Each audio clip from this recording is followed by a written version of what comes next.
दुआएं याद थी जितनी, वो सारी फूंक ली खुद पर।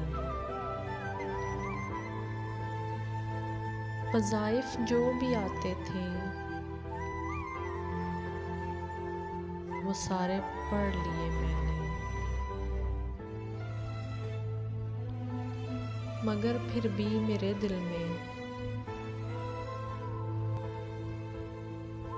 सुकून दाखिल नहीं होता। तुम्हें हिजरत ही करनी थी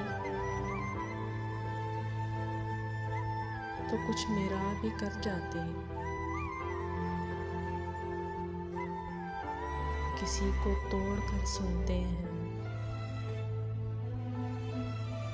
कुछ हासिल नहीं होता।